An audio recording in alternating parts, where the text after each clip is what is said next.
Recording in progress.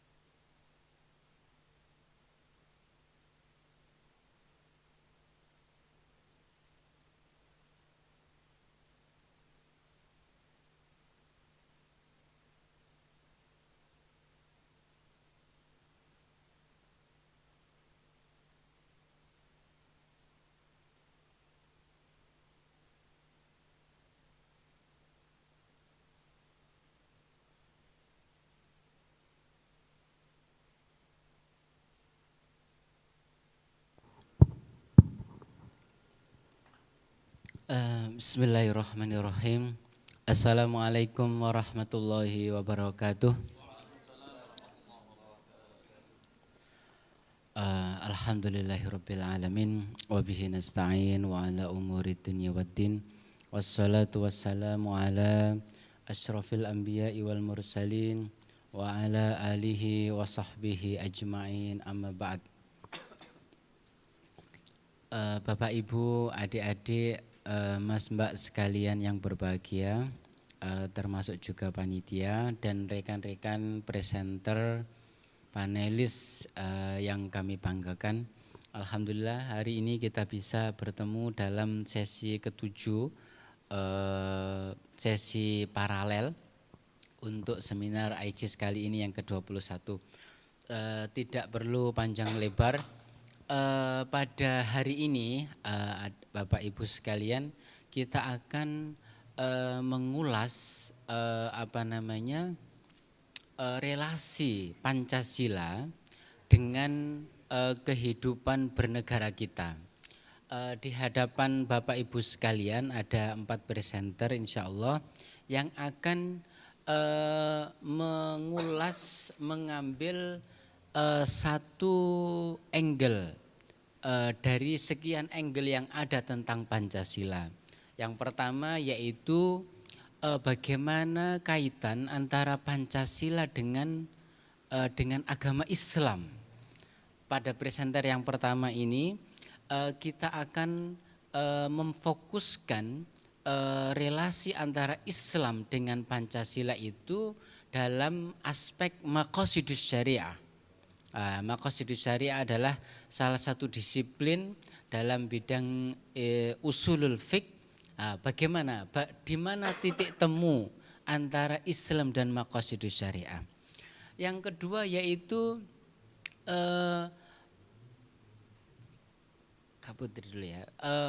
bagaimana relasi Islam dengan isu yang hari ini termasuk menjadi mainstream, yaitu isu LGBT. Pertanyaan mendasar dari presentasi yang kedua adalah apakah paham LGBT itu cukup sesuai dengan ideologi Pancasila? Nah, itu silahkan ditemukan jawabannya pada presenter yang kedua. Kalau ada yang kurang jelas nanti ditanyakan ya. Yang ketiga yaitu tentang bagaimana Pancasila itu berdialog dengan isu ahlul kitab. Sebagaimana kita ketahui, ahlul kitab itu meskipun dalam Al-Quran dalam beberapa ayat dimaksudkan oleh Al-Quran untuk umat-umat sebelum turunnya Al-Quran pada zaman Rasulullah SAW. Tetapi hari ini para sarjana mulai mengembangkan, mulai meredefinisi, mulai mendefinisikan kembali apakah ahlul kitab itu apakah hanya mencakup sebagaimana yang dimaksudkan oleh Imam Syafi'i yaitu kaum Yahudi dan Nasrani. Apakah juga mencakup umat-umat agama lain yang punya kitab? Nah, itu nanti akan kita temukan jawabannya pada presenter yang ketiga yaitu Dr. Ibnu Khaldun. Dan yang ketiga yaitu presenter yang terakhir yaitu Dr. Irfan Nurdin Kurniawan ini beliau akan menggali sejauh mana relasi antara Islam, antara Pancasila dengan ideologi Syiah, terutama dalam dua kelompok, yaitu ABI, Ahlul Bait Indonesia, dan IJABI, Ikatan Jamaah Ahlul Bait Indonesia. Apakah teologi imamah? Nah, kalau ada nanti akan Anda temukan ada wilayatul faqih, ada imamah. Nah, apakah teologi imamah yang berpusat di Iran itu selaras atau bertentangan dengan Pancasila? Nanti Bapak Ibu insya Allah akan temukan pada presentasi yang keempat. Apapun itu, ini adalah kontribusi dari kami. Semoga apa yang sedikit ini ke depan bisa kita kembangkan lagi untuk kemanfaatan umat dan juga untuk negara kita, bangsa Indonesia. Amin. Oke, sudah. Iya, saya presentasi. Saya sudah ada. Oh iya, udah situ aja. Loh. Screen saya. Oke. Presentasi yang pertama yaitu tentang Islam dan maqasidus syariah. Oke. Kita masih punya waktu sekitar 45 menit, selebihnya mungkin kita akan gunakan sebagai Q&A ya. Oke, boleh?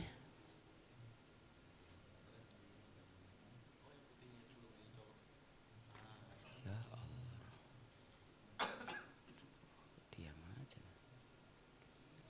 Oke, Bapak Ibu sekalian,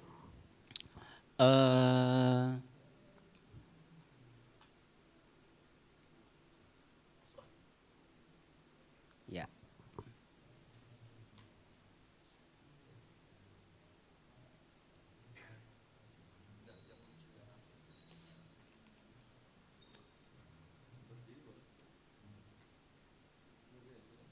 Di flash disk tadi?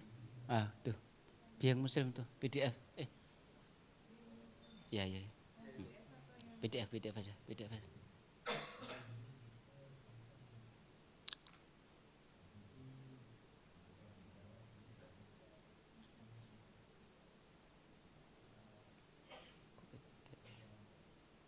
Kok PowerPoint?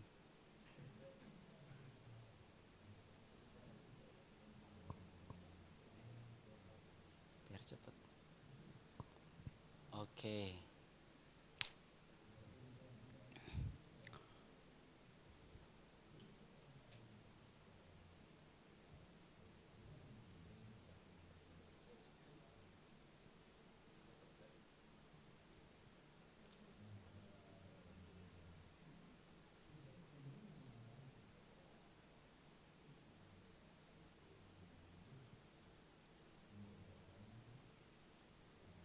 Itu diklik dulu kan. Ini klik screen, ini share. PDF-nya mana PDF-nya? Oke, dikecilkan. Oke, terima kasih, dikecilkan sedikit. Oke, ya. Oke, kami dari Institut PTIG ya, Masjid Istiqlal. Yang kedua, silakan.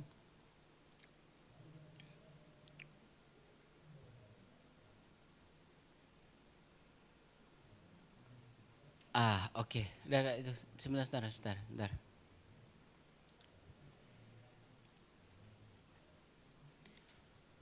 Oke. Untuk saya ingin membuka presentasi ini dengan ungkapan Cak Nur ya, Nur Khalis Majid. Beliau mengatakan dalam buku Dialog Keterbukaan, untuk orang yang memahami agama sebagai ideologi, Pancasila menjadi saingan. Tapi bagi yang memahami agama sebagai sumber etika, maka Pancasila lebih merupakan kelanjutannya. Jadi ketika kita bisa memahami agama itu sebagai sumber etika, sebenarnya itu justru meninggikan nilai agama itu sendiri. Karena sumber etika itu melahirkan doktrin. Jadi doktrin itu dirangkum, diambil dari etika. Nah, jadi kalau sebaliknya, kalau kita memposisikan Islam sebagai doktrin, sementara Indonesia menganggap Pancasila sebagai doktrin, maka yang terjadi adalah kompetisi, sehingga saling berebut, terjadi kontestasi, akhirnya berseberangan. Akhirnya yang terjadi hari ini, orang menjadi salah paham, oh kalau saya memahami Pancasila sebagai ideologi, berarti saya tidak memahami Islam sebagai ideologi. Ada loh ya, sebagian saudara-saudara kita yang berpendapat demikian. Jadi ideologi Pancasila dan Islam itu dihadap-hadapkan. Nah, itu yang terjadi.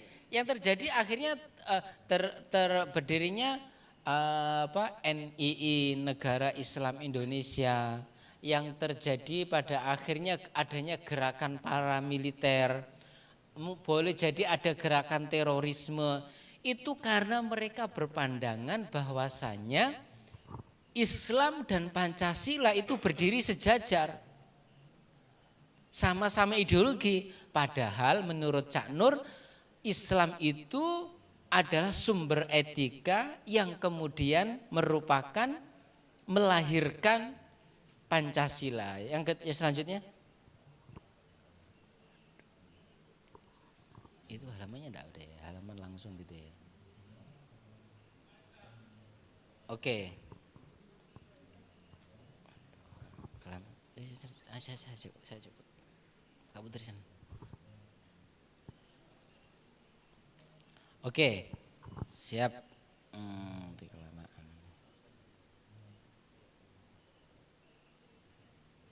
Oke. Ini, jadi Islam adalah sumber etika, bukan hanya sekumpulan doktrin. Ini kesimpulan saya ya. Oke. Terus kita hari ini menghadapi kenyataan bahwasannya Indonesia itu punya sekian agama. Ada 6 agama resmi dan sekian penganut kepercayaan. Semuanya dijamin hidup dan para pemeluknya bebas untuk melaksanakan sesuai dengan keyakinan mereka. Ini adalah pluralitas yang merupakan sebuah keniscayaan, tidak boleh kita memaksa, kan gitu. Lah, akhirnya hari ini umat Indonesia yang demikian beragam ini pada 18 Agustus 1945 telah menyepakati bahwasanya Pancasila itu sebagai titik temu. Dalam bahasa Al-Quran disebut kalimatun sawa. Dalam Ali Imran 64, ya ayyuhalladzi qul ya ahlal kitabi ta'alau. Ini saya tidak usah berbicara tentang sejarah Pancasila ya, karena waktu terbatas. Langsung saja di sini, ini ta'alau ila kalimatin sawa. Ta'alau itu artinya adalah kesinilah. Ta'alau itu menurut Pak Quraish Shihab adalah panggilan dari atas ke bawah.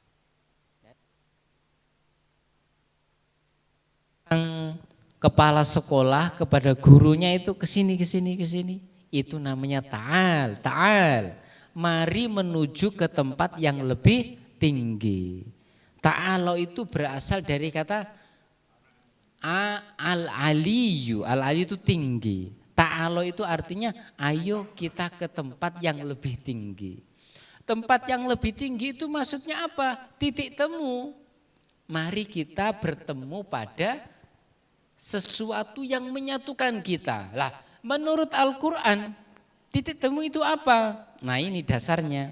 Jadi di sini ila kalimatin sawa bainana wa bainakum, apa titik temu itu?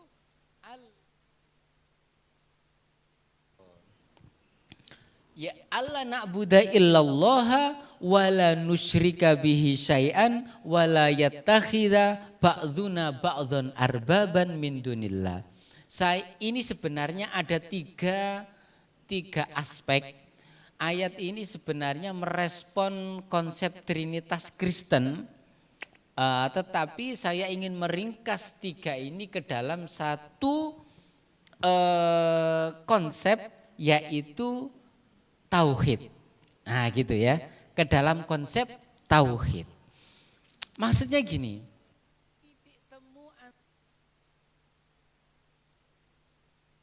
adalah tauhid. Kok bisa?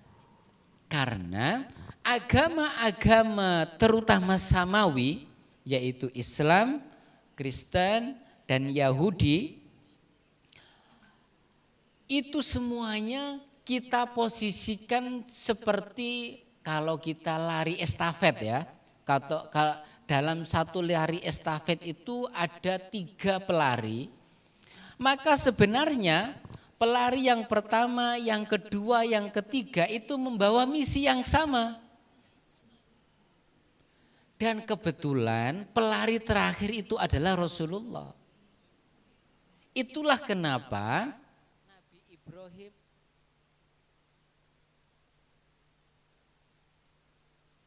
Muslim. Nabi-nabi yang ada sebelum Rasulullah, Nabi Isa itu juga disebut seorang Muslim. Nah, itulah mengapa sebenarnya tauhid itu sendiri adalah titik temu agama-agama yang ada. Karena Yahudi dilanjutkan oleh Kristen dan Kristen dilanjutkan oleh Islam hingga hari ini.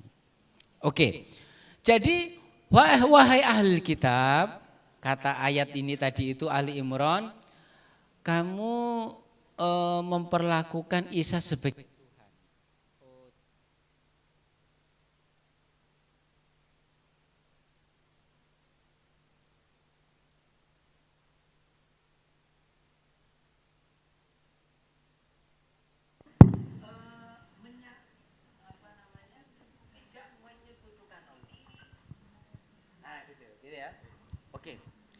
Lalu yang kedua, kalau kamu memang tetap berkeyakinan apa yang kamu yakini, tidak apa-apa. Opsi yang kedua adalah ini, yaitu ishadu bi anna muslimun. Ini yang fa in tawallau, jika mereka tetap berkukuh pada keyakinan mereka, faqulu ishadu bi anna muslimun. Maka saksikanlah bahwasanya kami adalah seorang muslim. Implikasinya apa? Menyaksikan saya sebagai seorang muslim, akui saya sebagai seorang muslim, biarkan saya meyakini keyakinan saya, melakukan apa yang saya yakini, sebagaimana lakum dinukum waliyadin, kami juga membiarkan kalian melaksanakan apa yang kalian yakini. Jadi simpel itu sebenarnya. Kalimatun sawa itu kita ajak kembali kepada tauhid. Kalau tidak mau ya sudah, kita bertoleransi. Nah, Pancasila itu letaknya pada opsi yang kedua ini. Fakulu ishadu bi anna muslimun. Nah ini ya, oke jelas saya pikir. Nah, sekarang dalam Pancasila itu sendiri, nah ini ya, dalam Pancasila itu sendiri terletak apa yang disebut sebagai maqasidul khitab. Jadi dalam disiplin maqasidus syariah itu ada yang disebut maqasidul khitab, ada yang maqasidul khitab itu maqasid sebuah diskursus. Tujuan sebuah diskursus, nah, tujuan sebuah perkataan, tujuan sebuah teks gitu ya. Oh 34 ya, sempatnya. Yang kedua yaitu Pancasila sebagai yang kedua maqasidul mukallaf, dan yang ketiga adalah maqasid amam. Dalam Pancasila sebagai maqasidul khitab, sebenarnya tadi kan pertanyaan awalnya, apakah Pancasila itu cukup representatif terhadap ajaran Islam? Itu pertanyaannya. Apakah Pancasila itu cukup mewakili ajaran Islam? Dari aspek redaksional kita temukan di sini Pancasila itu disusun atas 26 kata. Dari 26 kata itu ada 18 kata inti, artinya bukan kata sambung ya, kata inti yang merupakan konsep. Dan itu bukan kata inti. Serta bagi bukan kata inti. Rakyat kata inti karena dia mewakili konsep. Keadilan sosial itu dua kata inti karena mewakili sebuah konsep. Lah, dari 18 kata inti itu ada 8 buah kata yang diadopsi dari ajaran Islam. Kata Toshihiko Isuzu bahwasanya pengadopsian sebuah istilah itu merepresentasikan sebuah sistem. Sebenarnya dalam makalah sudah kita jabarkan ya bagaimana konsep adil dan beradab pada sila kedua itu luas sekali. Pada ayat sila keempat ada hikmat. Oh, ada hikmah luar biasa, konsep hikmah dalam Al-Qur'an itu wa may yu'tal hikmah faqad utiya khairan katsira. Ada konsep musyawarah, ada konsep perwakilan. Dalam sila kelima ada konsep keadilan, ada konsep rakyat. Ini dari aspek redaksional. Ya, jadi dari sini terbukti bahwasanya Islam cukup representatif terhadap ajaran Islam. Ini uraiannya ya, bisa dibaca sendiri. Oke, yang kedua, saya ingin membuktikan bahwasanya Islam Pancasila juga representatif terhadap ajaran Islam. Kalau kita lihat sila pertama di situ, sila pertama ini yang pertama ya, itu merepresentasikan maqasidus syari', yaitu tujuan pencipta. Nah, itu dalam bahasa filosofis disebut teomorfis. Nah, itu. Kalau kita teliti 4 sila selanjutnya, kemanusiaan, persatuan, kerakyatan, keadilan, itu semuanya adalah maqasidul mukallaf. Jadi dia antroposentrisme. Jadi kalau kita lihat sebenarnya meskipun sila pertama itu ayat sangat teomorfis, sebenarnya Pancasila itu jadi Pancasila itu sangat berorientasi kepada kemanusiaan gitu loh. Itu maqasidul mukallaf. Maqasidul mukallaf itu tujuan manusia, gitu ya. Terus yang di sini kita terlihat bahwasanya ini terletak titik temu. Hari ini kita punya saudara-saudara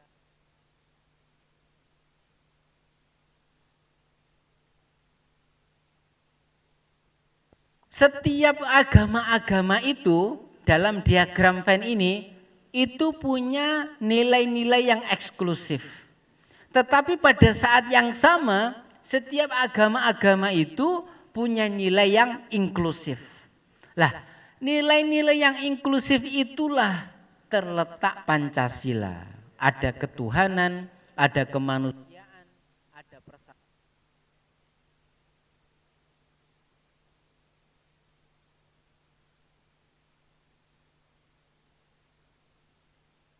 Temu antara Pancasila dan maqasidus syariah. Nah, itu ya. Jadi ketuhanan yang Maha Esa itu hifdzuddin, kemanusiaan yang adilan beradab ada hifdzun nafas. Ini memang perlu belajar banyak ya kalau tentang 5 ini ya. Persatuan Indonesia hifdzun nasl, kerakyatan yang dipimpin hifdzul aql, keadilan sosial hifdzul mal, gitu ya. Saya ingin ngasih contoh saja karena waktu tidak cukup. Jadi dalam sila yang pertama, ketuhanan yang Maha Esa itu mempunyai 2 aspek, yaitu eksklusif dan inklusif. Eksklusif itu untuk kita sendiri internal, inklusif itu untuk semua golongan. Nah, dalam hifdzuddin itu terkandung hifdzu syi'aridin, yaitu menjaga syiar agama. Contohnya sholat. Sholat ya untuk orang muslim saja, tidak untuk umat agama lain. Tetapi menurut Ibnu Asyur, hifdzuddin itu tidak hanya menjaga sholat, tetapi juga hifdzu hukukit tadayyun, yaitu menjaga hak beragama. Dengan sendirinya ini juga menghormati pilihan beragama umat lain agama. Saya pikir dari sini terbukti, mungkinkah kita menjadi seorang muslim Pancasilais? Jawabannya sangat mungkin dengan 3 analisis berbasis maqasid tersebut. Saya pikir itu dari kami, kalau kurang nanti kita bisa tambah dalam sesi Q&A. Selanjutnya adalah presentasi dari Pak Putri Silaturahim tentang Syiah dan Pancasila. Terima kasih.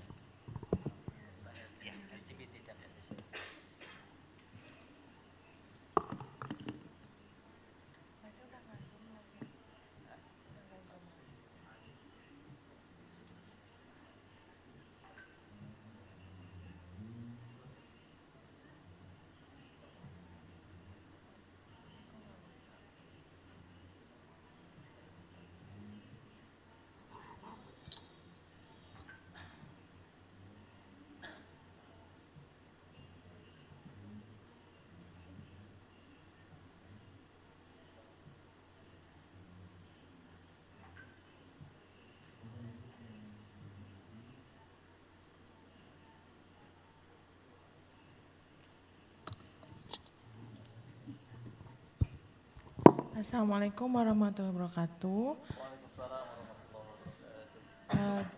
Terima kasih untuk Bapak Muhammad Abdul Aziz. Tadi telah kita lihat mengenai bagaimana sebagai seorang Muslim Pancasilais ya. Kemudian saya akan melanjutkannya dengan LGBT Phenomenon in the Light of Pancasila. Jadi bagaimana kita melihat fenomena LGBT ini dilihat dalam perspektif Pancasila. Oke, bismillahirrahmanirrahim.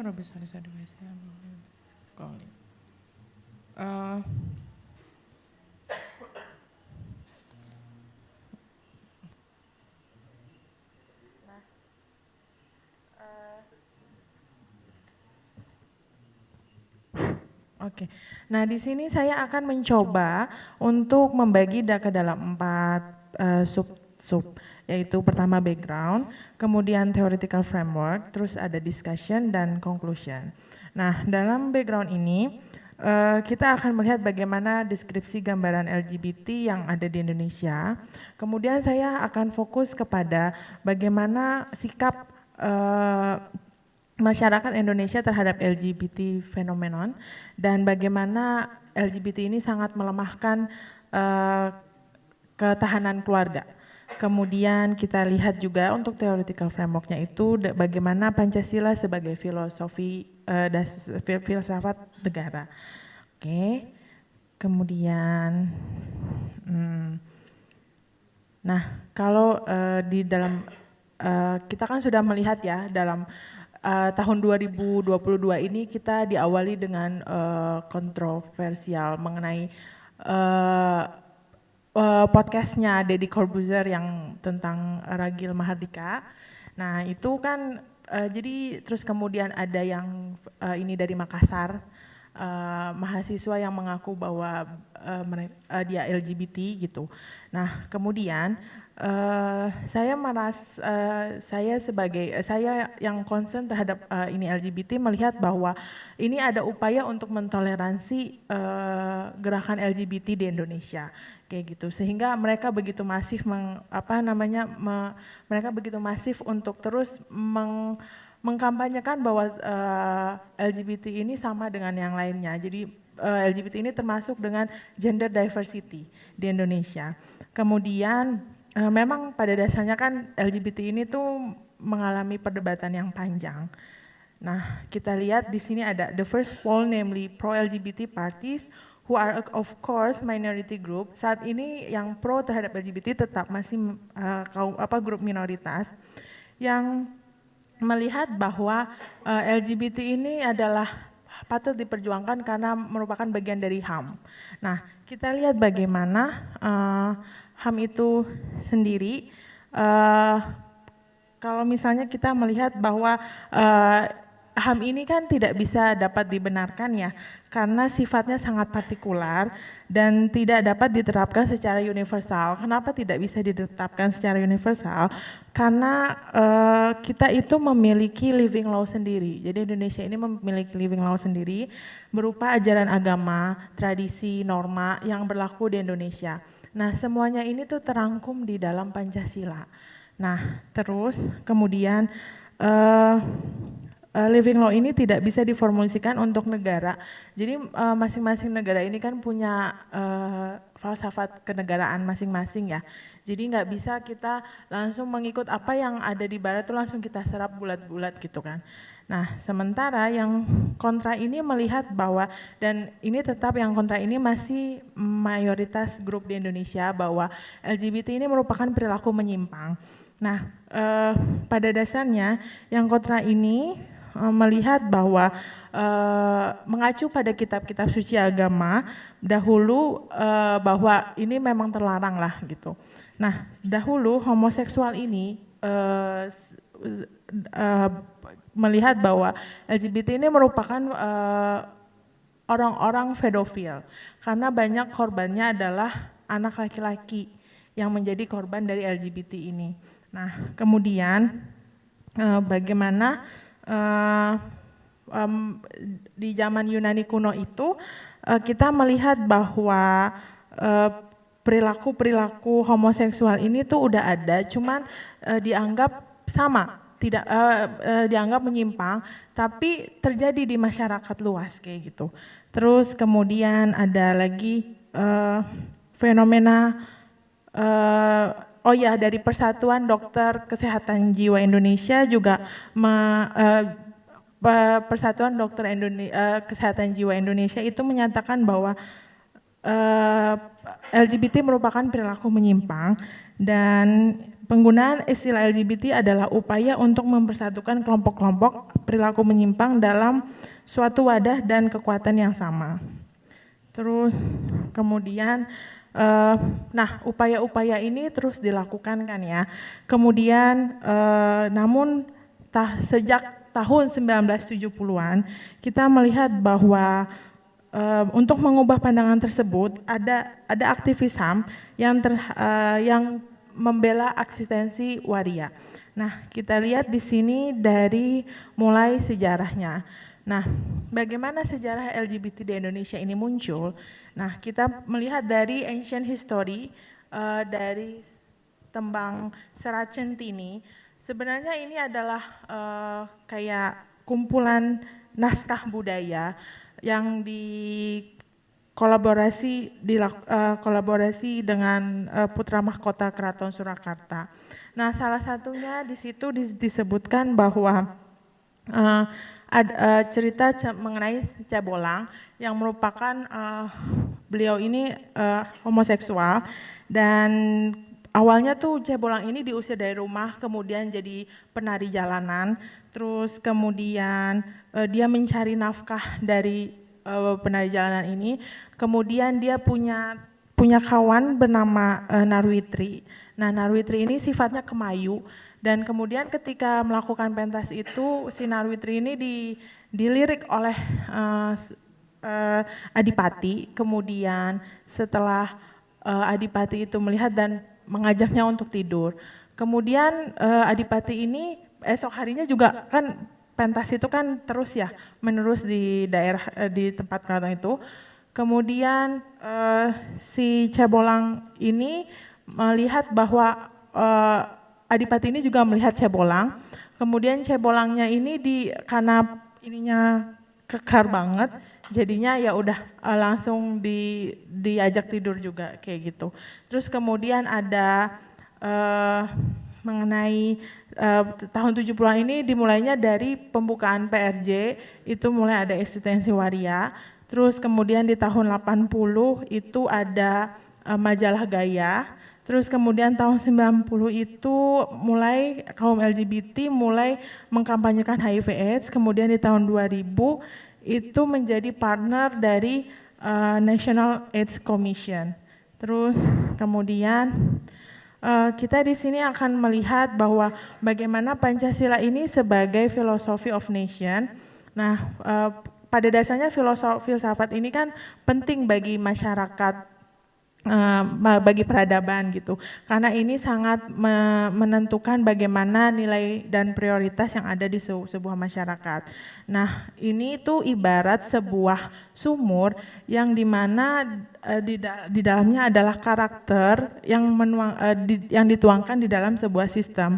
Kemudian uniknya dari Pancasila ini adalah bahwa Indonesia memiliki sila pertama, yaitu sila ketuhanan yang Maha Esa. Nah, bagaimana kita melihat religious statement on LGBT respondent? Nah, kita lihat bahwa di surat Al-A'raf verses 80 sampai 81 itu mengenai kaum Sadum telah melakukan perbuatan haram fasiah yang belum seorang manusia pun melakukannya. Kemudian di kitab Hindu juga ada Mawa Dharma Sastra bahwa perkawinan, tujuan perkawinan meliputi dharma saspasti bersama suami istri mewujudkan dharma melahirkan keturunan. Kemudian di Kristen juga disebutkan bahwa ini merupakan bagian yang terlarang dan sangat keji. Kemudian di agama Buddha juga di dalam sila ketiga bahwa tindakan LGBT merupakan tindakan perilaku menyimpang. Ya, 3 menit lagi. Oke. Nah, kemudian, di sini kan kita melihat bahwa LGBT ini merupakan ada pelemahan mengenai ketahanan keluarga. Kenapa?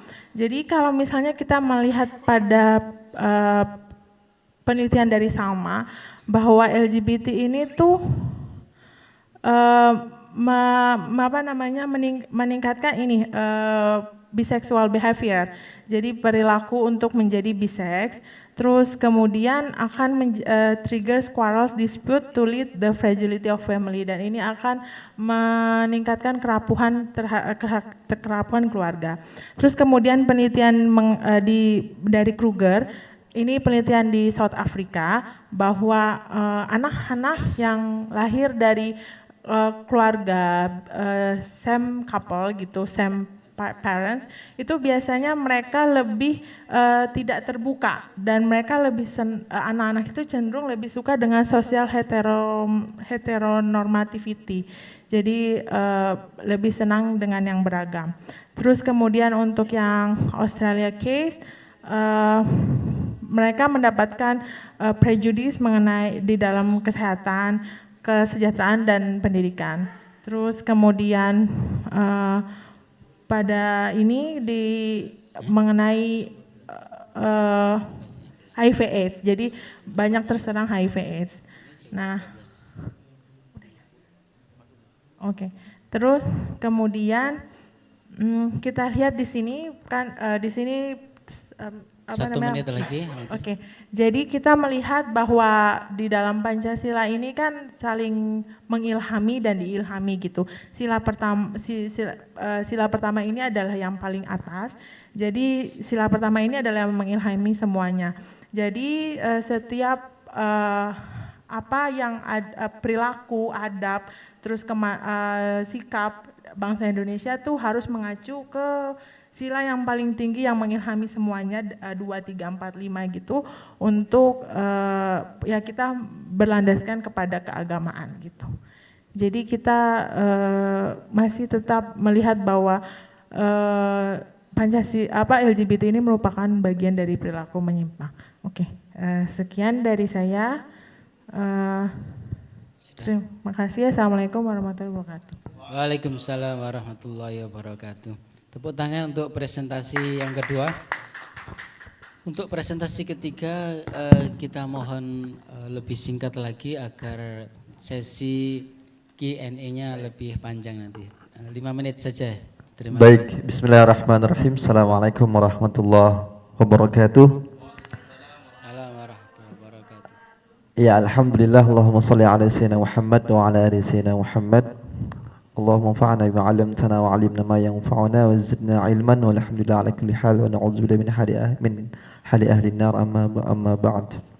Baik, alhamdulillah kita pada siang ini insyaallah kami akan mempresentasikan yang pasti berhubungan dengan being Muslim Pancasilais ya. Dan materi saya pada kesempatan kali ini berbicara tentang redefining Ahlul Kitab in Search of Indonesia as a Model in Kalimatun Sawa. Mungkin ini sangat berhubungan dengan materi dari pemateri pertama tadi yang being Muslim Pancasilais, karena sudah menjadi sebuah keniscayaan dan kita sudah tahu ya bahwa Indonesia dengan ragam agama yang ada, dikatakan tadi 7 agama, 6 agama resmi dan 1 aliran kepercayaan, dan juga banyaknya budaya, banyaknya bahasa, suku dan lain sebagainya. Namun kita diharap untuk memiliki komitmen hidup bersama, ya kan? Karena keragaman yang ada itu bukan diharapkan munculnya sebuah sebuah blok perkumpulan yang kemudian membuat Indonesia ini pecah. Tetapi adanya keragaman ini bagaimana agar kita bisa bersatu dan mempertahankan persatuan khususnya negara kita Indonesia ini. Nah, sehingga adanya ideologi bangsa kita itu adalah Pancasila. Nah, jadi ini sangat berhubungan dengan being Muslim Pancasilais. Lalu apa hubungannya nanti dengan Ahlul Kitab? Oke, dari pemaknaan Ahlul Kitab, dari term Ahlul Kitab, bahkan penyebutan Ahlul Kitab di dalam Al-Quran itu nanti akan saya paparkan nanti, insyaallah. Mudah-mudahan 5 menit cukup ya. Baik. Oke. Oke, baik. Ahlul Kitab atau dia memiliki 2 kata, yaitu adalah ahl. Di situ di dalam materi saya itu disebutkan ada 125 kali. Nah, yang mana maknanya dia berupa ahli itu adalah keluarga. Dalam Al-Quran disebutkan innama yuridullahu liyudhiba ankum rijsa ahlal baiti, ya kan? Ini maknanya daripada ahli itu adalah keluarga. Kemudian makna yang lain ahli itu maknanya adalah apa? Itu adalah penduduk. Nah, itu ada di dalam surah Al-Qasas ayat 45, dia berbunyi wa ma kunta sawiyan fi ahli Madyana. Nah, ini menunjukkan tentang penduduk Madyan. Nah, kemudian kata ahli ini juga dia bergandeng dengan yang dimaksud ahli ini adalah sebuah komunitas atau kelompok yang memiliki hubungan atau interkoneksi dengan penganut suatu paham dan pemilik ajaran kepercayaan tertentu. Jadi ini adalah sebuah kepahaman ya. Baik, nanti kalau ajaran bisa kita hubungkan dengan ajaran dan sebuah keimanan, itu adalah ahl. Nah, sedangkan Alkitab di dalam Al-Quran disebutkan 319 kali ya. Alkitab nanti di situ maknanya bisa jadi Alkitab adalah menghimpun sesuatu dengan yang lain, kemudian dia bisa berasal dari kata Alkitabah, yaitu adalah tulisan, atau Alkitab itu juga berarti adalah semua kitab atau semua firman Allah yang diturunkan kepada Nabi dan Rasulnya, baik itu yang dalam bentuk suhuf maupun sudah berbentuk kitab. Dan juga Alkitab itu adalah nama lain daripada Al-Quran. Oke ya, baik. Sekarang kita akan masuk kepada poin daripada Ahlul Kitab. Di sini saya kasih warna, ada warna hitam, agak kemerah-merahan, kemudian hijau dan agak abu-abu ya. Sehingga di sini ada beberapa indikator, di sini ada 4 poin yang menunjukkan makna Ahlul Kitab tersebut. Yang pertama adalah komunitas atau kelompok golongan pemeluk suatu ajaran. Jika kita maknakan bahwa Ahlul Kitab ini adalah sebuah komunitas atau kelompok golongan pemeluk suatu ajaran, maka ajaran apapun maka dia akan termasuk Ahlul Kitab. Namun kita tidak berhenti di sini. Nah, ternyata ajaran yang memiliki kitab, berarti kalau ajaran tidak memiliki kitab, dia tidak termasuk daripada Ahlul Kitab. Nah, lalu kitab yang seperti apa? Yaitu adalah kitab yang suci. Suci dalam artian apa? Yang diwahyukan Allah kepada Nabi dan Rasulnya. Ini adalah pendapat yang mungkin kita katakan dominan di kalangan para pemikir, meskipun nanti dalam dalam definisinya ada perbedaan di antara kalangan-kalangan tertentu. Ada yang mengatakan ahlul kitab itu adalah Yahudi dan Nasrani, kemudian ada yang mengatakan dia itu adalah Yahudi dan Nasrani dari golongan Bani Israel saja. Bahkan ada yang mengatakan Yahudi dan ahlul kitab itu adalah orang-orang yang menjadi dakwahnya Nabi. Jadi ketika dia itu sudah selesai Islam, ya berarti nggak ada lagi ahlul kitab. Bahkan ada penafsiran dari yang yang mungkin dikatakan oleh Al-Manar, ya, di dalam tafsir Al-Manar itu semua agama agama daripada istilah Yahudi, Nasrani dan Kristen dan sampai kepada Buddha dan sebagainya itu masih dalam koridor ahlul kitab, itu kata mereka. Mohon maaf. Oke, poin 1 menit lagi. Oke, baik. Ahlul kitab di dalam Al-Qur'an itu disebutkan sebanyak 31 kali. 30-nya terletak dalam 8 surah. 8 surah Madaniyah, dan 1 daripada ayat tersebut terletak di surah Makkiyah. Oke, terletak di surah Makkiyah dan cuma satu ayat saja. Nah, di sini dalam dalam kesimpulan saya bahwa interaksi antara Islam dengan ahlul kitab itu banyak pada masa periode Madinah.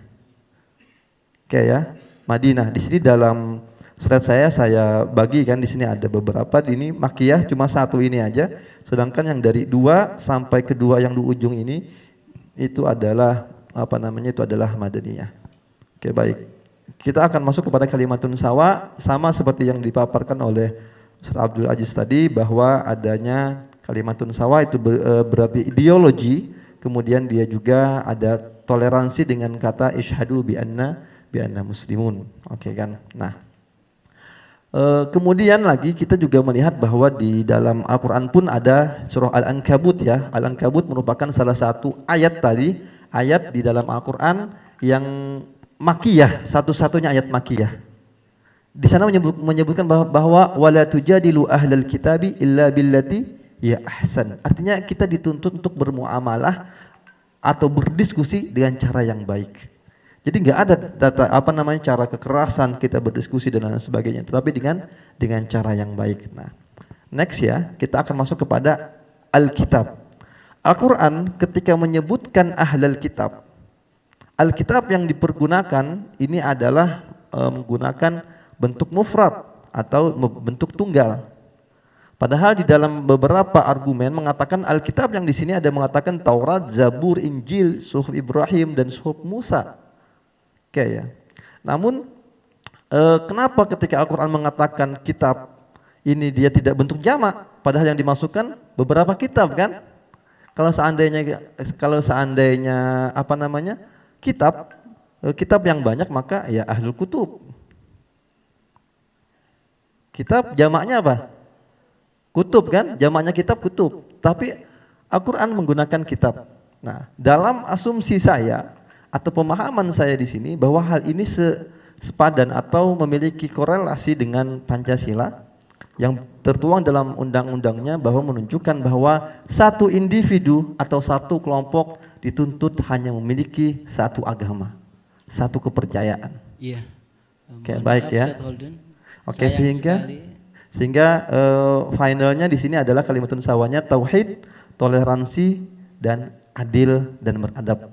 Karena dikatakan di dalam sebuah kalimat, ada yang mengatakan ini adalah sebuah hadis, sunnu alaihi sunnata ahlil kitab. Perlakukanlah orang-orang sabi yang ada yang menganggap ini termasuk ahlul kitab dan bukan ahlul kitab. Itu dengan cara kita memperlakukan ahlul kitab itu dengan cara yang baik. Jadi adanya kita 7 agama yang ada di Indonesia, ya kan? Maka ini menunjukkan bahwa hendaklah kita bertoleransi, bermoderasi, ya kan? Dan kita harus tetap memegang kesatuan, dan pastilah setiap individu harus memiliki sebuah kepercayaan agama yang satu. Wallahul hadi ila siratikal mustaqim. Saya serahkan kepada chair kami. Terima kasih. Tepuk tangan untuk presenter yang selanjutnya presenter kita yang terakhir yaitu Ustaz Irfan. Silakan.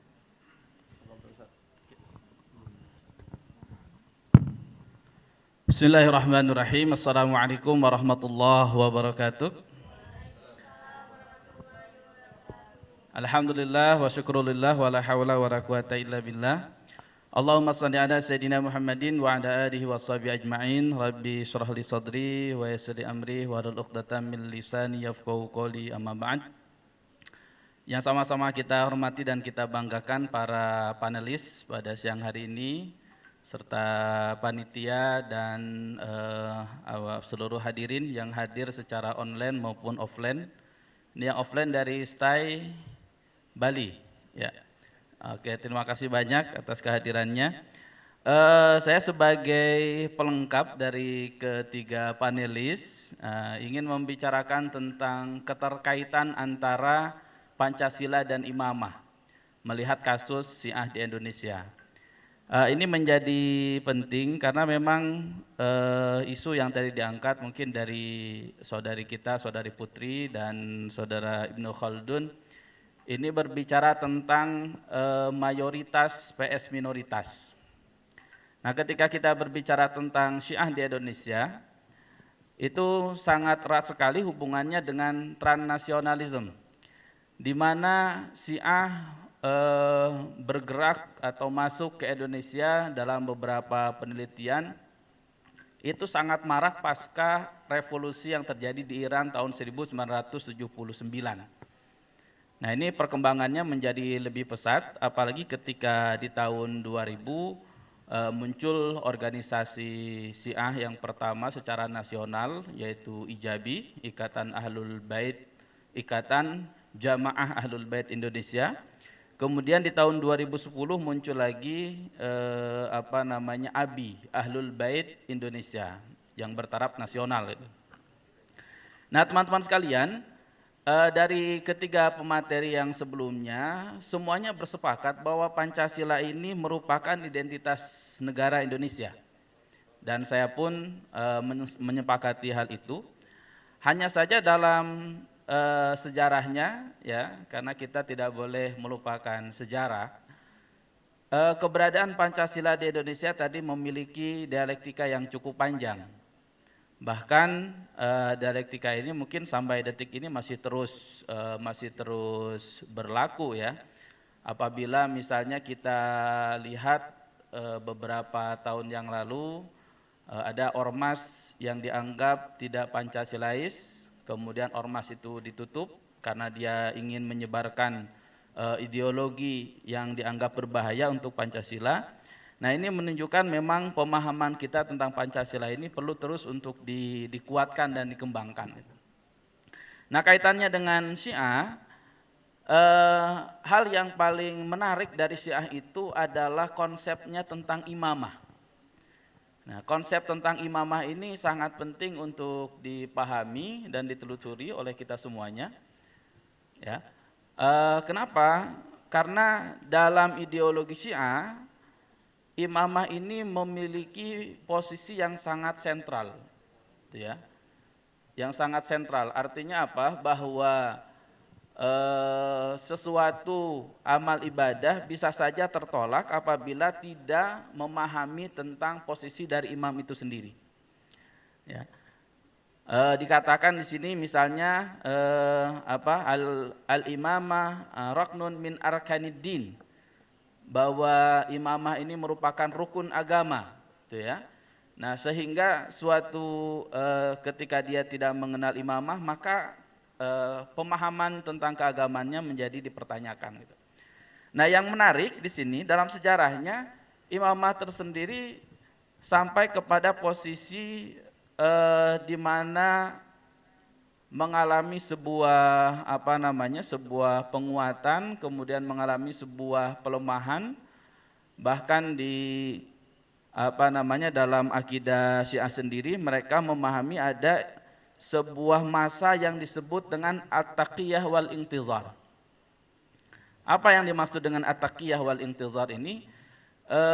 Fase di mana mereka harus menyembunyikan identitasnya, ya, identitas kesyiahannya. Kemudian mereka harus menunggu datangnya imam ke-12 yang gaib di Sardab itu. Sardab itu daerah, kalau tidak salah, di daerah Iran gitu ya.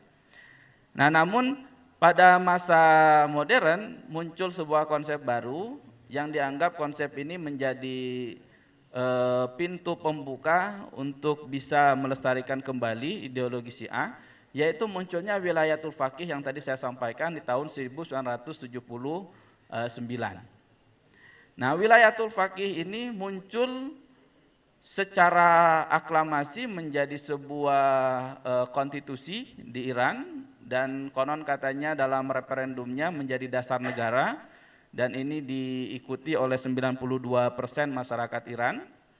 Nah, yang menarik bahwa dalam pasal-pasal tersebut, dalam undang-undangnya tersebut, bahwa madhab Syiah ini menjadi madhab resmi negara, tidak boleh diganti sampai hari kiamat. Nah, yang menarik lagi, beberapa peneliti menyebutkan bahwa ideologi wilayatul faqih ini berusaha disebarkan dan berusaha disebarluaskan ke wilayah-wilayah lain, termasuk ke Indonesia itu. Nah, di sini maka saya menyebut di artikel ini dengan judul keterkaitan. Artinya ketika kita berbicara Pancasila sebagai asas negara yang harus kita pedomani, kemudian teman-teman Syiah ini memiliki ideologi imamah yang mana ini sangat identik dengan politik gitu ya. Karena isu pertama yang menyebabkan kemunculan Syiah itu adalah dari isu politik gitu ya. Saya melihat bahwa ada hal yang memang perlu dideklarasikan atau perlu dikuatkan oleh teman-teman Syiah ini, bahwa mereka itu betul-betul Pancasilais dan imamah dan wilayatul faqih ini tidak bertentangan gitu. Nah, di sini menjadi sangat menarik ya, karena ada seorang peneliti internasional yang bernama Vali Nasir. Dia menyebutkan dalam penelitiannya bahwa minoriti Syiah, Vali Nasir mengatakan bahwa Syiah mengklaim berjiwa nasionalis, dalam artian ketika dia berada di sebuah komunitas yang dia merupakan minoriti, dia mengatakan bahwa dirinya sebagai seorang yang berjiwa nasionalis, dengan harapan bahwa ini menjadi satu kekuatan, bahwa dia sebanding setara dengan yang mayoritas. Nah, ini yang sudah mulai terjadi di Indonesia dengan beberapa kejadian-kejadian yang terjadi baik itu dalam skala provinsi maupun nasional. Sudah terlihat ada konflik-konflik yang cukup besar di sini. Nah, sehingga di sini perlu kembali kita memahami ya, sehingga konflik ini tidak membesar dan tidak menjadi permasalahan di negara kita yang tercinta, yaitu Indonesia. Mohon maaf Pak Irfan, 2 menit lagi. Ya. Ini 2 menit, saya kira sudah selesai ini. Udah ya. Ya, jadi yang bisa saya sampaikan di sini untuk seluruh teman-teman yang hadir ya, bahwa ideologi imamah yang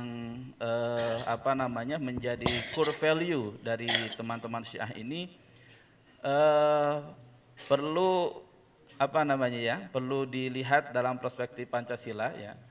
Karena kalau saya lihat tadi yang misalnya teman-teman Hizbut Tahrir, ketika mereka mendeklarasikan ajaran khilafahnya, kemudian setelah itu mendapatkan larangan dari negara.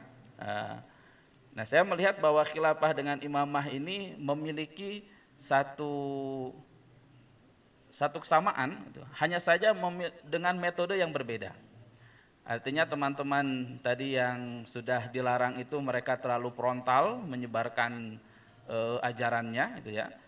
Sedangkan teman-teman Syiah ini dia softly tetapi memiliki akar yang hampir sama itu.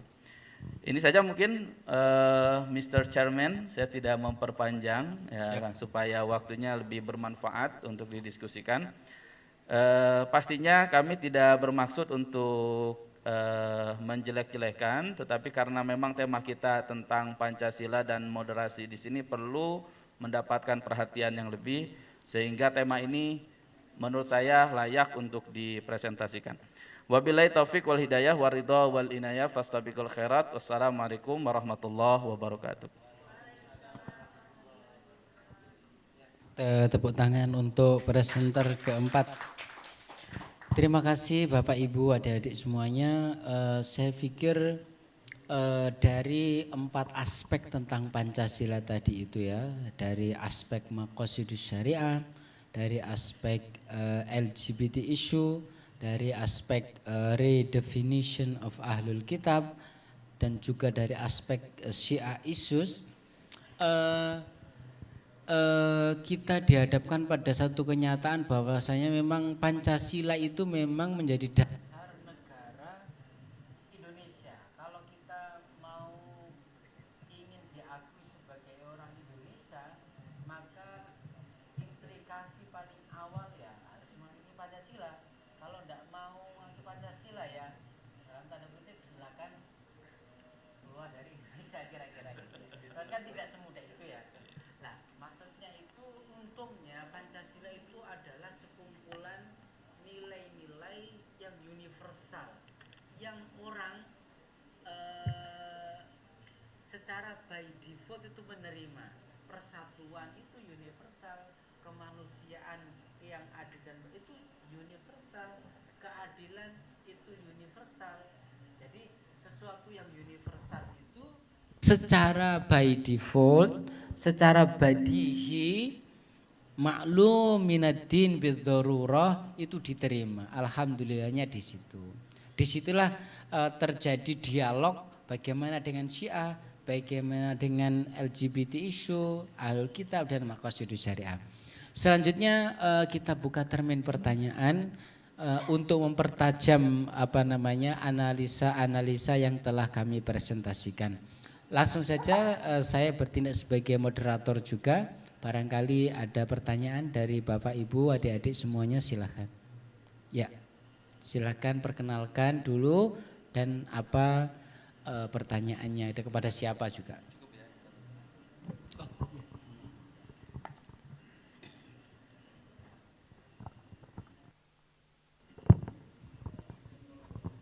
Assalamualaikum warahmatullahi wabarakatuh. Waalaikumsalam warahmatullahi wabarakatuh. Perkenalkan, nama saya Siti Zulfa Aprilia dari STAI Denpasar. Ingin menanyakan tentang apakah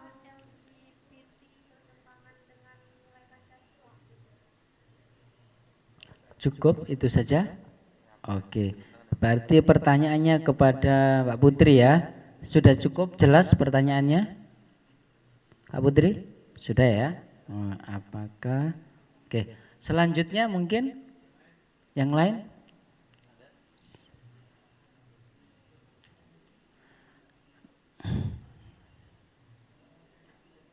Bismillahirrahmanirrahim. Assalamualaikum warahmatullahi wabarakatuh. Waalaikumsalam warahmatullahi wabarakatuh. Di sini saya nanya sama Mbak Putri. Dari namanya? Mohon maaf, nama saya Putri Indah dari Putri Sekolah juga. Tinggi Agama Islam dan Ya, Pasar. siap. Yang tadi sudah disampaikan oleh Bu Putri bahwasanya LGBT atau homoseksual itu termasuk HAM. Sedangkan di negara lain banyak yang menerimakan pernikahan LGBT tersebut. Nah, pertanyaan saya, bagaimana jika di Indonesia masyarakatnya ada yang pernah melakukan LGBT tersebut, pernikahan LGBT tersebut, dan setahu saya mungkin emang belum pernah ada. Terus bagaimana jika misalkan itu udah viral?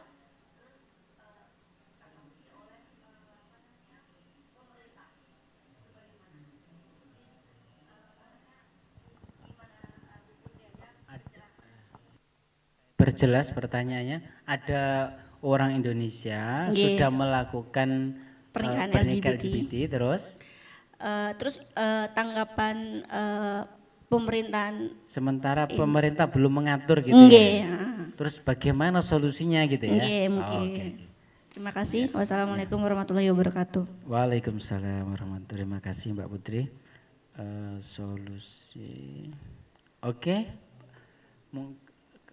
Ya silakan barangkali. Ya. Kalau belum kita jawab dulu enggak apa-apa ya. Nanti menyusul kalau ada yang lain. Sepertinya kedua pertanyaan fokus kepada ya. Jadi mungkin kita bisa menambahkan, tetapi yang kesempatan pertama kita kasihkan kepada Mbak Putri. Terima kasih untuk Bapak Muhammad Abdul Aziz.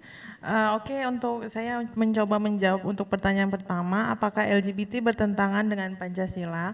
Nah, kalau kita melihat pada sila ketuhanan yang Maha Esa itu sangat bertentangan karena sila ketuhanan yang Maha Esa ini kan mencakup kepada kelima agama yang ada di Indonesia dan semuanya menyatakan bahwa LGBT merupakan perilaku menyimpang.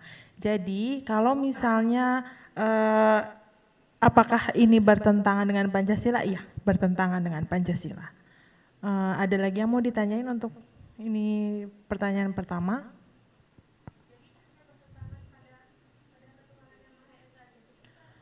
Oh gitu. Oke, paham. Jadi kan karena konsep Pancasila ini adalah sila pertama, kedua, ketiga, keempat, kelima ini saling mengilhami satu sama lain gitu. Jadi sila pertama ini mengilhami keempat sila lainnya. Terus kemudian dari sila kedua hingga kelima itu, sila kedua diilhami oleh sila pertama, sila ketiga juga diilhami oleh sila pertama, kemudian sila keempat juga diilhami oleh sila pertama, dan kemudian yang sila kelima diilhami oleh sila pertama. Maka ya LGBT tetap bertentangan oleh Pancasila. Gitu.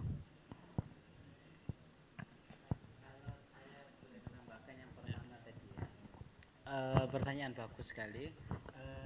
Sila pertama memang jelas beberapa, bahkan hampir semua agama, baik Kristen, Yahudi, Buddha, Hindu itu memang secara verbatim itu melarang seperti itu. Oke, yang pertama clear.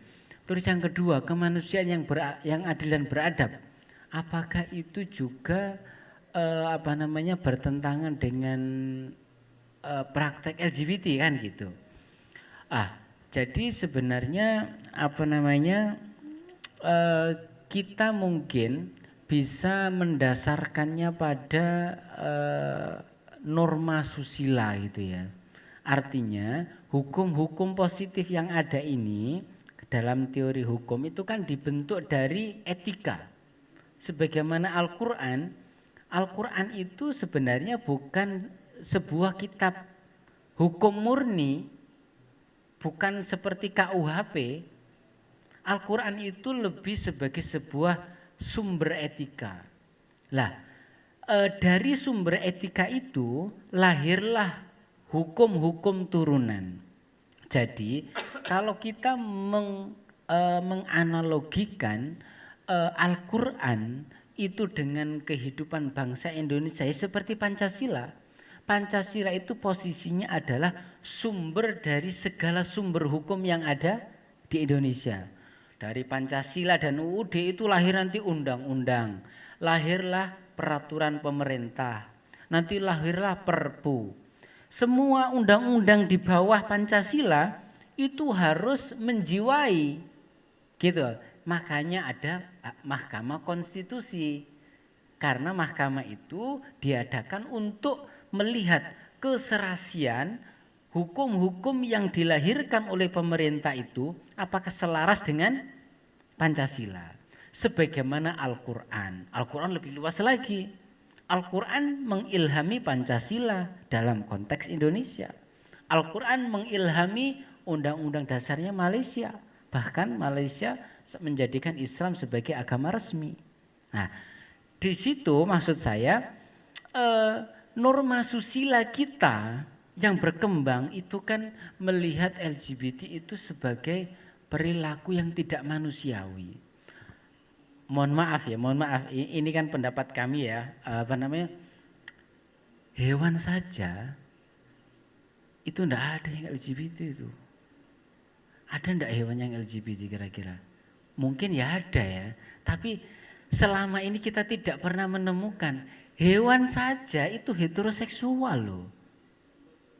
Hewan itu, apalagi manusia.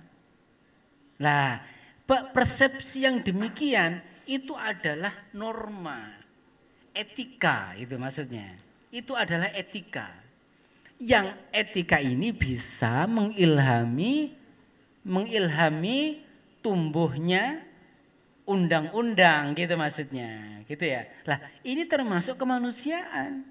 Kemanusiaan itu dibentuk dari salah satunya adalah etika. Lah, dari situ kita bisa menyimpulkan LGBT itu sendiri bertentangan dengan norma kemanusiaan, gitu ya. Itu sila kedua.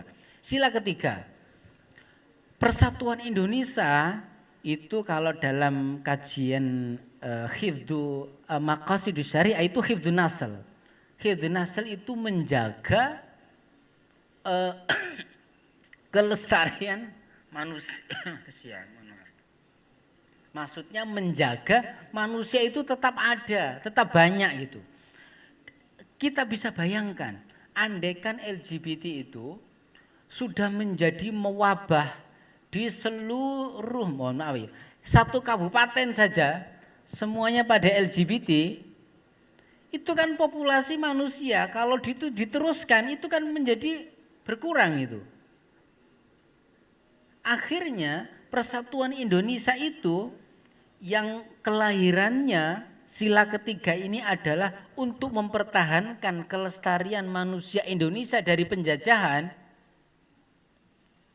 Ya bertentangan. Persatuan Indonesia itu menjamin agar manusia Indonesia tetap ada. Sementara LGBT itu apa namanya? Meniadakan manusia, hubungan heteroseksual kan memang tidak ini. Tidak untuk melahirkan ini. Tidak untuk melahirkan manusia. Jadi kalau dalam kajian fikih, kalau adik-adik, bapak ibu semua itu ya belajarnya itu ada yang disebut fiqhul usrah. Ada kalau kita menyebutnya sebagai al-ahwal as-sahsiyah. Itu pembahasan pertama adalah tentang al-khitbah, tentang nikah yang diawali dengan khitbah. Dari nikah nanti ada walimatul arus, nanti ada al-hukuk wal wajibat bainal azwaj, nanti ada hukukul walidain, ada wajibatul aulad nahwal walidain, nanti ada ahkamul irs, ada hukum waris, ada ahkamul janazah. Wah. Itu semua itu menjadi satu disiplin tuh fikul usrah itu. Hukum keluarga itu. Hukum keluarga itu dimulai dari hubungan heteroseksual. Hubungan seksual kalau itu dikembangkan itu sudah merobohkan hukum keluarga. Jadi dengan sendirinya bertentangan dengan Persatuan Indonesia. Nanti yang sila keempat dan kelima nanti kita kembangkan lagi insya Allah ya. Waktunya cukup. Yang kedua silakan, cukup ya yang pertama ya. Oke, silakan. Yang kedua tadi sudah banyak. Terima kasih Bapak Ustadz Abdul Aziz. Sebenarnya pertanyaan kedua ini juga sudah tercover oleh penjelasan dari Ustadz Abdul Aziz. Tapi saya mau menambahkan bahwa bagaimana ini pemerintah ya dan solusinya bagaimana. Kalau misalnya dari pemerintah sendiri sih kalau dilihat memang ada ya kampanye-kampanye untuk ini untuk tidak tapi saya melihat bahwa sepertinya pemerintah berusaha untuk bersikap netral. Tapi untuk beberapa organisasi-organisasi Islam itu tetap fokus untuk mengupayakan bagaimana kaum LGBT ini dikembalikan ke fitrahnya, fitrah sebagai seorang manusia dengan pendekatan-pendekatan agama. Jadi waktu itu ada studi kasus salah satu pelaku LGBT terus kita bilangnya pasien aja ya. Nah, si pasien ini waktu SMA itu mulai didekati oleh kawan-kawannya yang memang punya ketertarikan sesama jenis kayak gitu. Terus kemudian si pasien ini kemudian dirapat, maksudnya melakukan pendekatan. Terus kemudian akhirnya suka sama suka, terus merasa seperti kayak ada yang hilang dari dirinya. Terus dia berupaya untuk konsultasi ke psikolog. Dan para psikolog ini mengupayakan melalui pendekatan-pendekatan agama, dan ya pasien ini akhirnya sembuh. Jadi psikolog-psikolog ini berupaya untuk mengembalikan mereka kembali ke fitrahnya sebagai manusia gitu. Cukup? Terima kasih.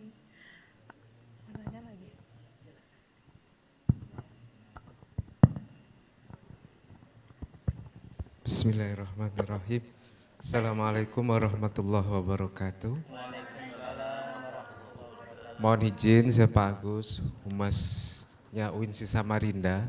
Sebetulnya ingin saya lemparkan berbagai macam pertanyaan sejak ini speaker pertama kali dibuka, tapi karena waktunya langsung ditutup, dan pada kesempatan ini Ibu pernah mengkaji penelitian Prof. seorang psikolog yang dari Padang, Prof. Risma, yang mengkaji yang sama, dan itu sudah sekian puluh tahun yang lalu, bahwasanya kasus ini itu seperti gunung es yang dibiarkan di bawahnya, kemudian sudah diteliti dan sudah di warning sampai kepada Presiden, sampai ke MPR, DPR, bahwa ini adalah musibah, bencana terbesar yang dialami negara-negara maju, negara berkembang, sampai ke negara keterbelakang. Dan kemudian dari hasil penelitian untuk Provinsi Kalimantan Timur, Kaltara, itu Tarakan, itu kasus terbesar apa yang dibahas di sini. Kasus terbesar. Dan korbannya betul adalah anak-anak remaja, SMP, SMA, bahkan kemudian jadi dia di masa-masa perkuliahan, dan semakin jadi kemudian orang tua itu menjadikan sesuatu yang paling bersalah. Kemudian mohon maaf, HP yang kita pegang itu menjadi alat senjata yang paling tajam untuk membunuh karakter anak-anak bangsa kita terkait kasus ini. Dan kemudian ketika ini hanya sekedar menjadi sebuah narasi, tulisan, penelitian, tetapi tidak kemudian ditindaklanjuti dengan sebuah rekomendasi penekanan kepada pemerintah, kalau memang ini menyimpang dari Pancasila dan Undang-Undang Dasar 45 dan berbagai macam peraturan perundangan, berarti menjadi sebuah pelanggaran hukum, tapi tidak pernah diangkat dan tidak pernah pelakunya itu mendapatkan hukuman. Bahkan sempat ramai kan itu dibahas, kemudian banyak artis segala macam yang kemudian membela dan bukan munculkan dirinya bahwa saya gay, saya lesbian, saya LGBT di depan umum. Dan berarti kan menantang jelas-jelas. Kemudian seperti apa yang adik sampaikan tadi, mungkin ada data pernikahan sejenis itu sudah terjadi. Nah, bagaimana pemerintah ini bisa hadir? Ini sudah tidak sekedar sesuai dengan Pancasila, dengan agama segala macam. Semua agama kan sudah jelas kalau itu menyimpang. Peraturan perundangan dasar kita sudah menyebutkan bahwa itu adalah sesuatu yang menyimpang. Tetapi kemudian kenapa tidak penegakan hukum yang langsung dibicarakan? Rekomendasi dari sebuah ajang semacam ini, IJIS ini, ilmiah semacam ini, itukah tidak menghasilkan sekedar bahwa ini menyimpang, sekedar ini bertentangan dengan hukum yang berlaku, baik hukum agama maupun hukum positif. Kalau hukum agama, hukumannya seperti apa? Apakah jelas hanya sekedar tas atau sekedar pendakwahan atau sekedar kemudian mengembalikan ke fitrahnya itu. Tetapi bagaimana kemudian ajang seperti ini menghasilkan sebuah rekomendasi kepada pemerintah pada saatnya tidak terus-terus hanya sekedar menjadi wacana. Tetapi sudah dibahas bagaimana cara untuk menghukumnya, bagaimana juga untuk mengembalikan kondisi ini. Non sewu, kita ini lihat HP kita, anak-anak kita yang SD kelas 4, kelas 5, bahkan yang kelas 3 itu TikTokannya seperti apa. Tidak sekedar membesarkan badan, tapi di belakang itu kemudian coba ciuman di antara laki-laki, antara perempuan segala macam, bahkan lebih dari itu, TikTok, YouTube, yang lain-lain, buka share semua. Pandemi kemarin, itu luar biasa, anak-anak kita semua ber-HP, yang awalnya tidak ber-HP menjadi ber-HP.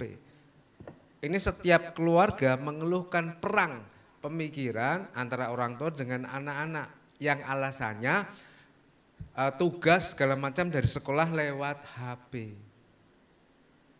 Nah ketika kemudian tugas yang hanya 5 soal, kalau dikerjakan 10 menit selesai, tiba-tiba kemudian anak pegang HP sampai 2 jam, 4 jam lupa makan segala macam, bahkan kemudian azan pun itu sudah tidak dihiraukan, yakinlah menyasar semuanya itu. Mungkin di YouTube Prof. Risma itu sudah mengkaji totalitas dan saya sangat tertarik kajian beliau dan itu sudah sampai ke tingkat pemerintah sekian puluh tahun yang lalu, 10 tahun yang lalu. Tetapi sampai sekarang tidak ada tindakan dari pemerintah untuk berpihak menyelamatkan generasi bangsa dari kerusakan moral yang luar biasa.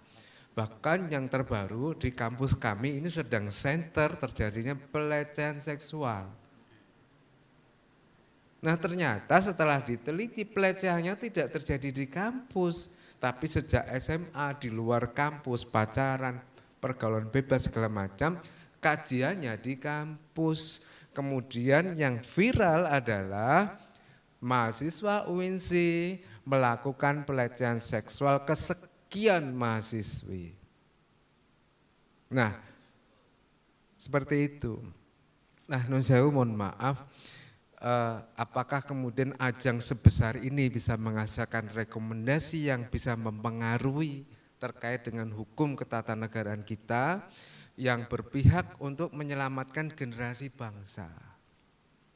Kita sudah nilai kita ini hancur. Belum yang lain-lain. Nah, seksualitas luar biasa bagaimana kemudian pemerintah ini mengatur HP ini yang konten-konten yang tidak pantas, lepas dari nilai, kemudian merangsang orang untuk tertarik dengan hal semacam itu, bisakah kemudian hilang dari HP? Kan pembahasannya harus ke sana itu. Sehingga kemudian kalau sudah jelas Pancasila itu nilai-nilai luhur yang akan mengawal kehidupan berbangsa dan bernegara. Kembali kepada satu poros sila pertama. Nah kalau hanya sekedar setiap tahun ICIS digelar kemudian yang kemarin begitu, yang ini juga begini. Cuman menghasilkan narasi-narasi baru, menghasilkan presenter-presenter baru, tetapi tidak pernah membahas rekomendasi yang bisa mempengaruhi kebijakan pemerintah untuk menyelamatkan generasi bangsa dalam fokus konten atau tema yang sedang diangkat di ruangan ini.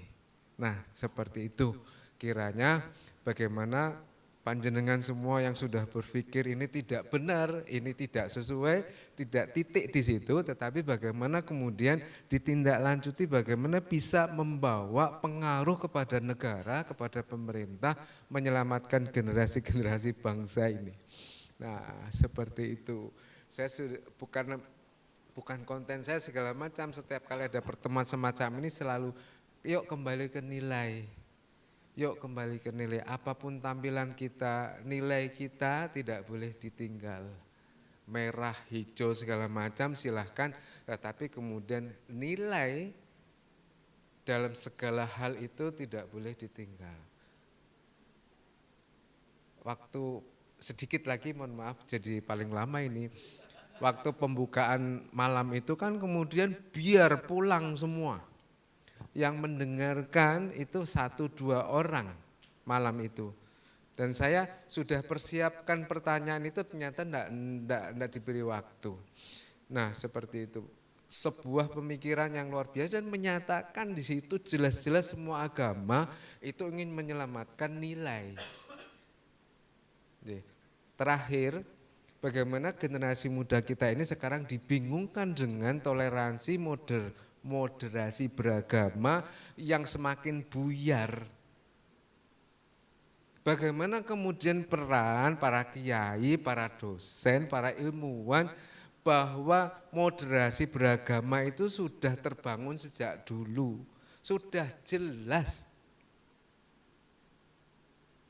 Bagaimana kemudian tinggal aplikasinya itu, praktiknya. Sekarang kan moderasi seperti apa sih Pak? Saya harus dipaksa begini, pakai baju seperti ini, segala macam. Harus begitukah? Kurang toleransi apa kita ini? Tapi kenapa kemudian harus dipaksa untuk menghilangkan karakter masing-masing dalam diri kita bahwa lakum dinukum waliyadin, kemudian bagaimana ayat-ayatnya sudah jelas, bagaimana kita bisa membangun agama dengan karakter, bagaimana kita bisa membangun negara dengan karakter juga. Nah seperti itu sehingga lupa bahwa sejatinya apa yang panjenengan bahas itu adalah bencana yang sangat besar yang sudah terjadi. Nah, itu belum narkobanya, belum yang lainnya.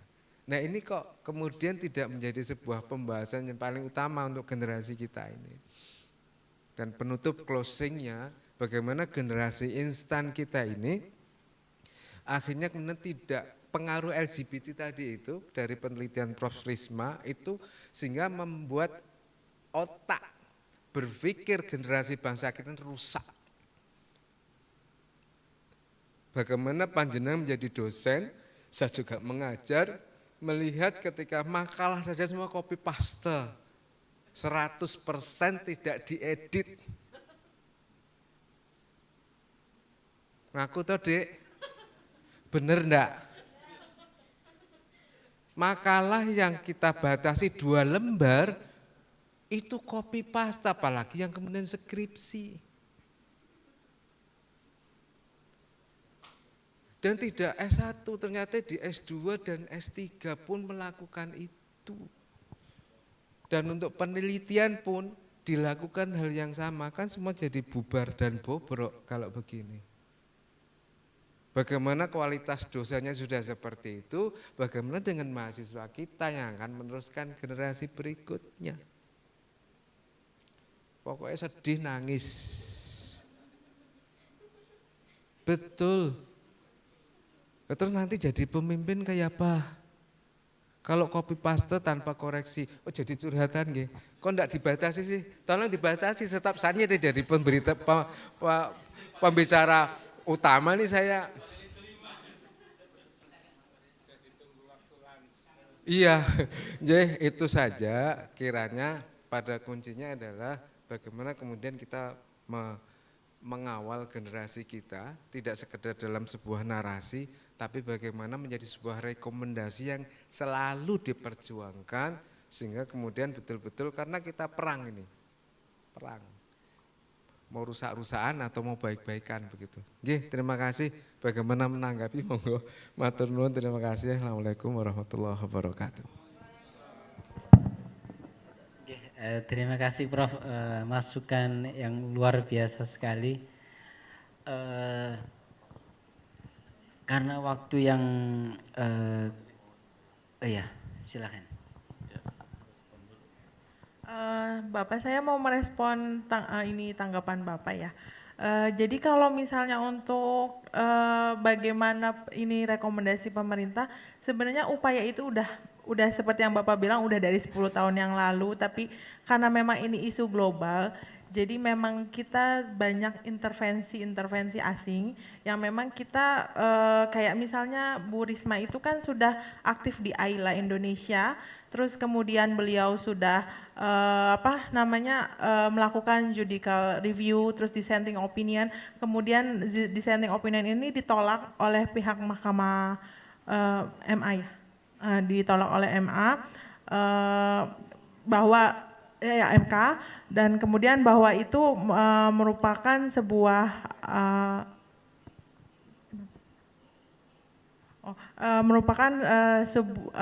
sulit, maksudnya waktu itu statementnya adalah bahwa itu adalah sulit karena banyak intervensi asing. Terus kemudian untuk bagaimana penanganan mengenai yang TikTok itu, jadi saya keingetan mengenai waktu itu pernah ada bukan isu lagi sih, jadi para keluarga, jadi kan ini karena LGBT ini adalah isu global, jadi orang tua di Amerika Serikat pun sebenarnya takut dengan keberadaan LGBT di sana. Kemudian sementara mereka tuh kan masuknya halus banget ya dari film.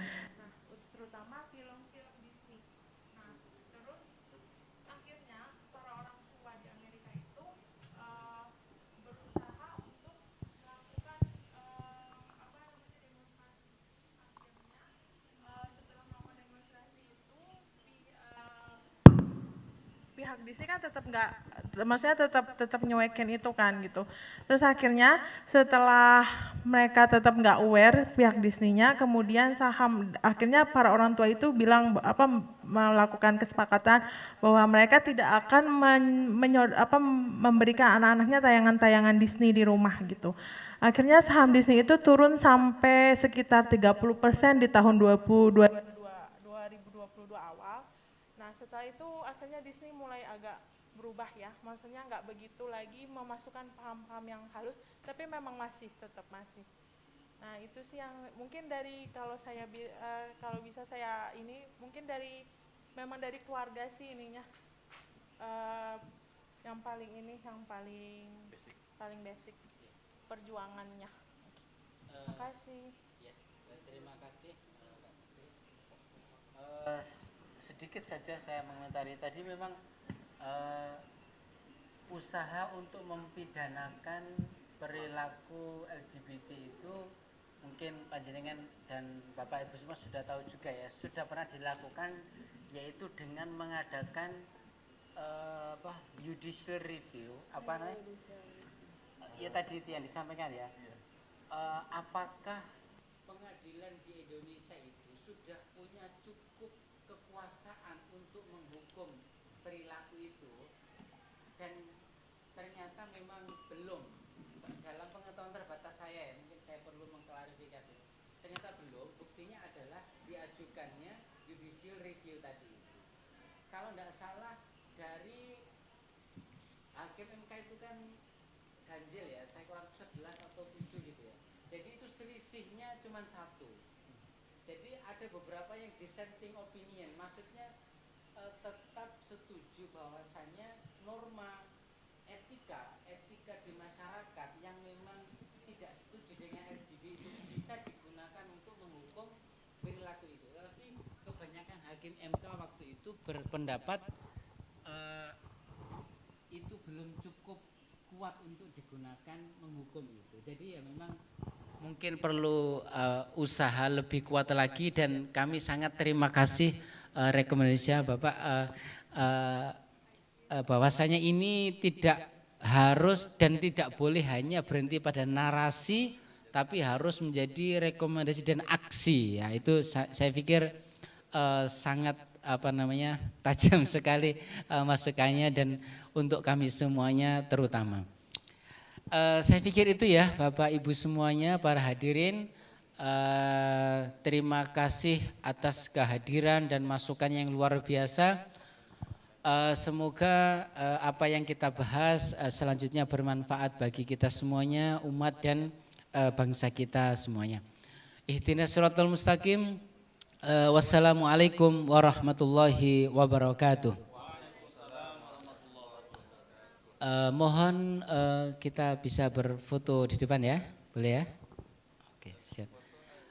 Mari Bapak Ibu. mohon Live dulu nggak ini Zoom-nya?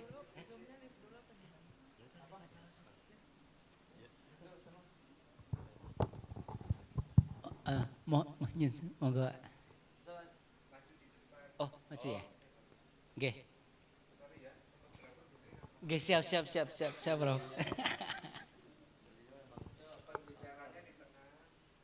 Nggih.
Bapak Ibu peserta di ruang Zoom, Zoom akan kita hentikan dulu sementara. Nanti kami akan lanjut kembali pukul 14 WITA.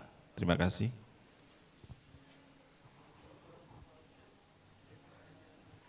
Recording stopped.